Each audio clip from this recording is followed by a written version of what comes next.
أعوذ بالله من الشيطان الرجيم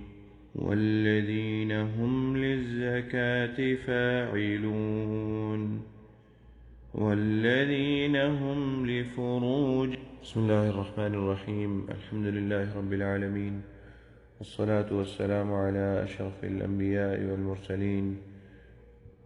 نبينا محمد وعلى آله وصحبه أجمعين اللهم انفعنا بما علمتنا وعلمنا ما ينفعنا وزدنا علما وعملا وتوفيقا وسدادا برحمتك يا أرحم الراحمين رب اشرح لي صدري ويسر لي أمري واحلل عقدة من لساني يفقه قولي. سورة المؤمنون کی چوتھی آیت سے ہم شروع کریں گے آج. اللہ تعالیٰ فرماتے ہیں والذین، اور وہ لوگ، ہم وہ جو، للزکاة فاعلون جو اپنی زکوٰۃ ادا کرتے ہیں. اب پیچھے کا جو موضوع چل رہا ہے یا اسی موضوع کی یہ آگے آیت ہے، اور وہ موضوع یہ تھا کہ اللہ تعالیٰ نے فرمایا، سورت کے شروع میں اللہ تعالیٰ نے فرمایا کہ قد افلح المؤمنون، مومن فلاح پا گئے. اب اس کی مومن فلاح پا گئے، اس کے بعد اللہ تعالیٰ نے مومنوں کی کچھ صفات کا ذکر کیا، ان کی کچھ صفات گنوائیں اللہ تعالیٰ نے کہ بتاتے چلیں کون مومن ہے یا کون ہے وہ لوگ جو جن کا امر تو مستقبل میں ہے، لیکن اللہ تعالیٰ نے تحقیقاً بالکل تاکید کے ساتھ پکی بات بتا دی کہ وہ تو پا چکے،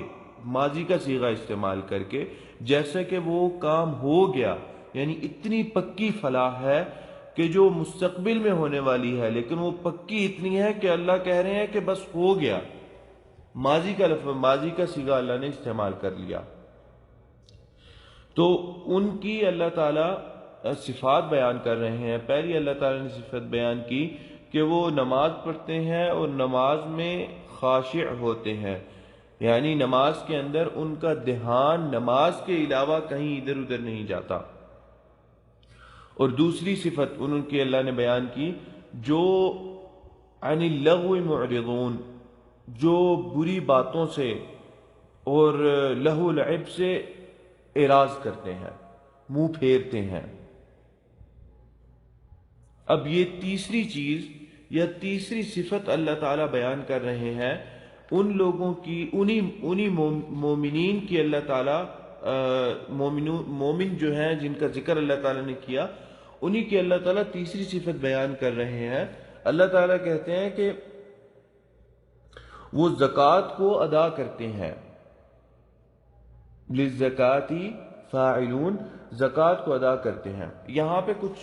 چیزیں جو ہیں وہ ان کا بیان کرنا میں سمجھتا ہوں ضروری ہے.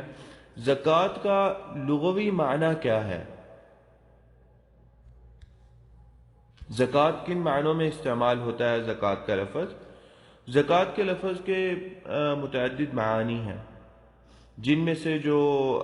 علماء بیان کرتے ہیں یا پھر علماء لغت نے جو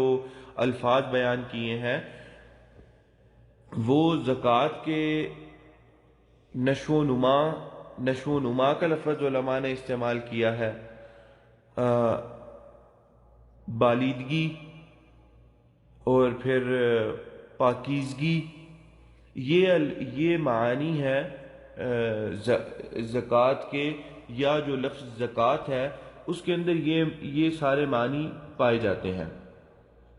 کسی چیز کو بڑھا دینا، یہ بھی زکوٰۃ کے معنی کے اندر میں سے ایک ہے. تو جب ہم زکوٰۃ دیتے ہیں اپنے مال کی، اب یہاں سے مراد کیا ہے؟ ابن کثیر رحمہ اللہ نے بیان کیا ہے کہ اس لفظ زکوٰۃ سے دو مفہوم لیے جا سکتے ہیں، یا کچھ علماء نے دونوں مفہوموں کو ٹھیک قرار دیا ہے، کچھ کہتے ہیں نہیں یہ ہے، کچھ کہتے ہیں نہیں دوسرا ہے. پہلا مفہوم یہ ہے کہ زکوٰۃ سے مراد مال کی زکوٰۃ ہے، وہ لوگ جو اپنے مالوں کی زکوٰۃ ادا کرتے ہیں۔ اور دوسرا مفہوم یہ ہے کہ وہ لوگ جو اپنے تزکیہ نفس کی زکوٰۃ ادا کرتے ہیں، یعنی تزکیہ نفس کرتے ہیں وہ لوگ۔ یہ دو معنی بنتے ہیں۔ ابن کثیر رحمہ اللہ نے دونوں ذکر کیے اور کہتے ہیں کہ دونوں ہی، اگر دونوں کو ہی لیا جائے تو اس میں کوئی حرج نہیں ہے، کوئی ممانعت نہیں ہے اس کے اندر۔ اب جو مال کی زکوٰۃ ہے وہ اس کے کافی سارے فوائد ہیں۔ مال کی زکوٰۃ ایک تو انسان کے مال کو پاک کرتی ہے، اس کے معنی کے لفظ کے معنی کے مطابق پاک کرتی ہے، پھر اس کے اندر زیادتی کا بھی معنی پایا جاتا ہے جو لفظ زکوٰۃ ہے۔ تو اس لیے علماء نے یہ بھی بیان کیا کہ زکوٰۃ مال کے اندر کثرت بھی پیدا کرتی ہے، مال کے اندر برکت کا سبب بنتی ہے انسان کا زکوٰۃ ادا کرنا۔ اور اس کا دوسرا فائدہ زکوٰۃ دینے والے کے لیے، پہلا فائدہ تو یہ ہے زکوٰۃ ادا کرنے والے کے لیے کہ اس کے مال کی تطہیر ہوتی ہے۔ کن چیزوں سے تطہیر ہوتی ہے؟ اس کے مال، اگر کوئی اس کے مال کے اندر یا معاملات کے اندر لغزش رہی، کوئی معاملات اس کے خراب رہے، تو ان معاملات کو زکوٰۃ جو ہے اس پیسے کو زکوٰۃ پاک کرتی ہے۔ اگر کوئی جھوٹ بولنا یا اس طرح کے معاملات رہے لین دین کے معاملات کے اندر یا پیسوں کے معاملات کے اندر، تو اس چیز کو زکوٰۃ جو ہے مال کو اس چیز سے پاک کرتی ہے، اور پھر انسان کے مال کو بڑھاتی ہے زکوٰۃ۔ یہ اور دوسرا فائدہ زکوٰۃ دینے کا یہ ہے کہ زکوٰۃ انسان کے نفس کو پاک کرتی ہے۔ زکوٰۃ سے تزکیہ نفس ہوتا ہے، انسان کا نفس پاک ہوتا ہے۔ اس لیے جو لوگ، اس لیے یہ تزکیہ نفس کا حاصل ہونا ان لوگوں کو نہیں حاصل ہوتا تزکیہ نفس جو لوگ زکوٰۃ اپنی خوشی سے نہیں ادا کرتے۔ زکوٰۃ چونکہ اسلام کا ایک رکن ہے اور اس کا انکار انسان کو اسلام سے خارج کر سکتا ہے، جیسا کہ حضرت ابو بکر رضی اللہ تعالی عنہ کے بارے میں آتا ہے کہ جب خلیفہ بنے حضرت ابو بکر رضی اللہ تعالی عنہ، تو جو عرب کے کچھ ایسے لوگ تھے جن کا ایمان کمزور تھا، انہوں نے کہا، جب نبی اکرم صلی اللہ علیہ وسلم فوت ہوئے تو ان کے ذہنوں میں ایک ایسی بات، عجیب سی بات بیٹھی یا عجیب سی بات ان کے ذہنوں میں آئی کہ رسول اللہ صلی اللہ علیہ وسلم تو ہمیشہ کے لیے ہوں گے یا یہ تو جانے والے نہیں ہیں، کیونکہ آپ کی جو نبوت یا دین اسلام تا قیامت تھا، تو اس لیے پتہ نہیں ان کے ذہنوں میں کچھ اس طرح کی بات تھی۔ تو آپ صلی اللہ علیہ وسلم جب گزر گئے، چلے گئے آپ، تو ایمان کمزور تھے، انہوں نے انکار کر دیا زکوٰۃ کے معاملے میں۔ حضرت ابو بکر رضی اللہ تعالی عنہ نے ایک لشکر قائم کیا، ایک لشکر جو ہے اس کی بنیاد ڈالی حضرت ابو بکر نے، اور لڑائی کے لیے نکلنے لگے۔ حضرت عمر رضی اللہ تعالی عنہ نے اس پہ اعتراض کیا، حضرت ابو بکر رضی اللہ تعالی عنہ کے اس فعل پہ اعتراض کیا۔ حضرت عمر نے کہا کہ کیف تقاتل الناس وقد قالوا لا الہ الا اللہ، کہ آپ کیسے لوگوں سے لڑائی کرتے ہیں، جھگڑا کرتے ہیں، ان لوگوں سے جہاد کرنے کے لیے نکل رہے ہیں، حالانکہ انہوں نے لا الہ الا اللہ کا اقرار کیا ہے۔ اور پھر حضرت عمر رضی اللہ تعالی عنہ نے نبی اکرم صلی اللہ علیہ وسلم کی ایک حدیث کا ذکر کیا، اس میں آپ صلی اللہ علیہ وسلم نے کہا کہ امرت ان اقاتل الناس حتی یقولوا لا الہ الا اللہ، کہ مجھے حکم دیا گیا ہے کہ میں لوگوں سے لڑوں یہاں تک کہ وہ لوگ لا الہ الا اللہ کہہ دیں۔ اب جب وہ لا الہ الا اللہ کہہ دیں تو آگے آپ صلی اللہ علیہ وسلم نے فرمایا عصموا منی دماءهم واموالهم الا بحق الاسلام وحسابهم علی اللہ، کہ مجھے حکم دیا گیا ہے کہ میں لڑوں سوائے ان سے جو لا الہ الا اللہ کہتے. اور پھر اس کے بعد آپ نے فرمایا یہاں تک کہ وہ حتی یقول لا الہ الا اللہ، اور پھر جب وہ لا الہ الا اللہ کہہ دیں تو ان کا خون حرام ہے، ان کے مال حرام ہے ہم پر، یہاں تک کہ ان کے مال حرام ہے جب تک وہ اس کا حق نہ ادا کریں. تو حضرت ابوبکر رضی اللہ تعالی عنہ نے حضرت عمر کو کہا کہ وَالزَّكَاةُ حَقُّ الْمَالِ، اور زکوٰۃ، آپ حضرت عمر نے کہا، یہ تھوڑی لمبی حدیث ہے، اس میں کہتے ہیں کہ اے عمر زکوٰۃ مال کا حق ہے. اور حضرت عمر نے پھر آگے قسم کھائی، حضرت عمر نے کہا واللہ لو منعونی عقالا كانوا يؤدونه الى رسول اللہ صلی اللہ علیہ وسلم لقاتلتهم على ذلك. یا پھر ایک لفظ میں آتا ہے واللہ لو منعونی عناقا. اب اس سے مراد ہے، حضرت ابوبکر نے کہا کہ اللہ کی قسم زکوٰۃ مال کا حق ہے، اور اللہ کی قسم اگر یہ لوگ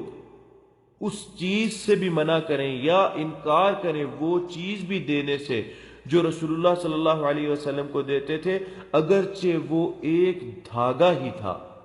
یا ایک رسی ہی کیوں نہ تھی، تب بھی میں لقاتلتہم علی ذلک، تب بھی میں ان سے جہاد کروں گا، تب بھی میں ان سے لڑوں گا، کیونکہ یہ اسلام کا رکن ہے اور اس کا انکار کر رہے ہیں ماننے کے بعد، نبی اکرم صلی اللہ علیہ وسلم سے عہد کر لینے کے بعد یہ اس کا انکار کر رہے ہیں، اس کی ادائیگی سے منہ پھیر رہے ہیں. تو جو مرتد ہوتا ہے اس کی سزا اسلام کے اندر قتل ہی ہے. تو اس لیے حضرت ابوبکر رضی اللہ تعالی عنہ کا اتنا سخت موقف تھا ان لوگوں کے بارے میں. اور پھر حضرت عمر رضی اللہ تعالی عنہ یہ بات کہتے ہیں کہ یہ اللہ تعالیٰ کی توفیق تھی، اور پھر کہ حضرت ابوبکر رضی اللہ تعالی عنہ کو یہ مسئلہ اس انداز سے سمجھ آیا، زکوٰۃ کی اہمیت اس انداز سے ان کے ذہن میں بیٹھی، اور پھر اللہ تعالیٰ نے میرا سینہ کھولا اور مجھے بھی یہ مسئلہ اسی طرح سمجھ آیا جس طرح حضرت ابوبکر کو سمجھ آیا تھا. اور جس طرح حضرت ابوبکر نے جو موقف اختیار کیا وہ بڑا ہی بہترین اور ٹھیک موقف اختیار کیا تھا حضرت ابوبکر نے. تو اس وجہ سے یہ جو چیزیں اللہ تعالیٰ گنوا رہے ہیں مومنوں کی صفات میں، جن کے بارے میں اللہ نے کہا کہ مومن کامیاب ہو گئے، اس میں یہ بڑی اہم ارکان ہیں، بڑے ہی اہم چیزیں ہیں انسان کے اس اسلام کو قائم رکھنے کے لیے، اور اس اسلام کو صرف قائم نہیں بلکہ اسلام کو مکمل رکھنے کے لیے، کامل رکھنے کے لیے. کیونکہ ایمان، جیسے کہ امام بخاری رحمہ اللہ نے بیان کیا، اپنے کافی اساتذہ سے بیان کیا انہوں نے، کہ ایمان جو ہے یزید و ینقص، ایمان زیادہ ہوتا ہے اور کم ہوتا ہے، ایمان کا ایک درجہ نہیں ہے بالکل. کیونکہ اگر ہم یہ بات کہیں گے کہ ایمان کا ایک درجہ ہے تو حضرت ابوبکر کا ایمان اور ہمارے زمانے سے کسی بھی گناہ گار کا ایمان وہ برابر ہو جائے گا، حالانکہ یہ بات ایسی نہیں ہے. الایمان یزید و ینقص. پھر امام بخاری فرماتے ہیں یزید بالمعصیت، یزید بالطاعت، زیادہ ہوتا ہے اللہ تعالی کی اطاعت کرنے سے،